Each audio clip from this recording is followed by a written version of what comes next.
Welcome back. Breaking news. X category 1+1 గన్మెన్లను వెనక్కి తీసుకోవాలంటూ AP ప్రభుత్వానికి లేఖ రాశారు విశాఖ శ్రీ శారదాపీఠం పీఠాధిపతి స్వరూపానందేంద్ర సరస్వతి. ఈ మేరకు ఏపీ డీజీపీ విశాఖ పోలీస్ కమిషనర్కు వినతి పత్రం సమర్పించారు. స్వామీజీ భద్రత దృష్ట్యా గత ప్రభుత్వం ఎక్స్ కేటగిరీ సెక్యూరిటీని కల్పించింది. ప్రస్తుత కూటమి ప్రభుత్వం దాన్ని అలాగే కొనసాగిస్తోంది.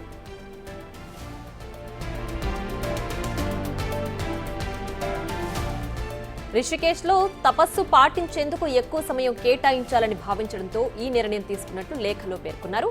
ఈ నిర్ణయం నేపథ్యంలో ఇకపై ఎక్స్ కేటగిరీ రక్షణ అవసరం లేదని ప్రభుత్వానికి లేఖ పంపింది శ్రీ విశాఖ శారదాపీఠం.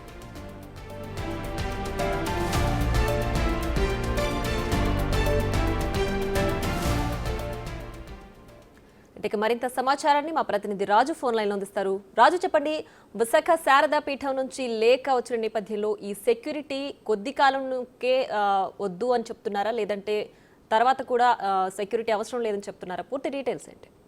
శారదాపీఠానికి సంబంధించి ఎప్పుడూ కూడా వివాదాలు నడుస్తూనే ఉన్నాయి. గత ప్రభుత్వ హయాంలో శారదాపీఠానికి భూములు అటు తిరుపతిలో గానీ ఇటు విశాఖపట్నంలో గానీ కేటాయించినటువంటి భూముల విషయంలో అత్యంత తక్కువ ధరకి కట్టబెట్టారు. అది శారదాపీఠానికి సంబంధించి జగన్మోహన్ రెడ్డి పాజిటివ్ గా ఉండడం వల్ల ఆ స్వామికి ఇది అర్పణ చేసుకున్నట్లుగా ఇచ్చేశారనే విమర్శలు కూడా తలెత్తినటువంటి పరిస్థితి ఉంది.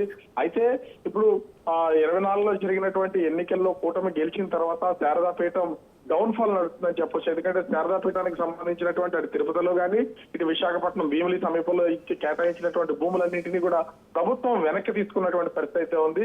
అయితే పూర్తిగా శారదాపీఠానికి స్వామి స్వరూపానందేంద్ర సరస్వతికి ఆయన వర్గానికి వ్యతిరేకంగా మారుతున్నటువంటి నేపథ్యంలో గత ప్రభుత్వ హయాంలో శారదాపీఠానికి కేటాయించినటువంటి అంటే ముఖ్యంగా స్వామి స్వరూపానందేంద్ర సరస్వతికి కేటాయించినటువంటి భూముల విషయంలో అదే శారదాపీఠానికి శారదా స్వరూపానందేంద్ర సరస్వతికి వీళ్ళు కేటాయించినటువంటి గన్మెన్ల విషయంలో ఇప్పుడు వెనక్కి తగ్గినటువంటి పరిస్థితి కనిపిస్తుంది. ముఖ్యంగా ఎక్స్ కేటగిరీలో 1+1 గన్మెన్లను అటు స్వామి స్వరూపానందేంద్ర సరస్వతికి కేటాయించినటువంటి పరిస్థితి ఉంది. వాటిని నేను వెనక్కి అయితే ఇచ్చేస్తున్నాను. అటు ఏపీ డీజీపీకి అదే విధంగా విశాఖ నగర సిపికి అయితే లేఖ రాసినటువంటి పరిస్థితి అయితే ఉంది. 2009 నుంచి 24 వరకు కూడా భద్రతకు సంబంధించి శ్రేయస్సు కోసం గత ప్రభుత్వం ఈ ప్రభుత్వం కూడా నాకు రక్షణ అయితే కల్పించినటువంటి పరిస్థితి అయితే ఉంది. ఇప్పుడు ఆ గన్మెన్లు నేనైతే వెనక్కి తీసుకుంటున్నటువంటి పరిస్థితి అయితే ఉంది. గత ప్రభుత్వానికి ఈ ప్రభుత్వానికి కూడా కృతజ్ఞత తెలియజేస్తున్నాను. రిషికేశ్ లో తపస్సు పాటించాలి, అక్కడే రిషికేశ్ లో ఎక్కువ సమయం గడిపే అవకాశం అయితే ఉంది కాబట్టి నేను నా గన్మెన్లని నేను హ్యాండ్ ఓవర్ చేస్తున్నాను. ఎందుకంటే నేను ఏపీలో ఉండేది తక్కువ, మిగతాదంతా కూడా రిషికేశ్ లోనే ఉంటానని చెప్పినటువంటి పరిస్థితి అయితే ఉంది. ఈ నిర్ణయం నేపథ్యంలో ప్రస్తుతం ఎక్స్ కేటగిరీ రక్షణ అవసరం లేదని ప్రభుత్వానికి తెలిపినటువంటి పరిస్థితి ఉంది. అయితే ప్రభుత్వం నుంచి ఇప్పటి వరకు ఏ విధమైనటువంటి ఉత్తర్వులు వెలువడలేదు. అటు ఏపీ డీజీపీ గానీ ఇక్కడ విశాఖ నగర సిపి గానీ వేటిని వాళ్ళు దీన్ని నిర్ధారిస్తూ ప్రస్తుతానికైతే నిర్ణయం తీసుకున్నటువంటి పరిస్థితి లేదు. ఇది శాశ్వతంగా అంటే తాత్కాలికంగా అటు రిషికేశ్ లో ఉన్నన్ని రోజులు మాత్రమే కాదు, శాశ్వతంగా తనకి గన్మెన్లు అనే వాళ్ళు అవసరం లేదని శారదాపీఠం నుంచి ఒక లేఖ రిలీజ్ చేసినటువంటి పరిస్థితి కనిపిస్తుంది.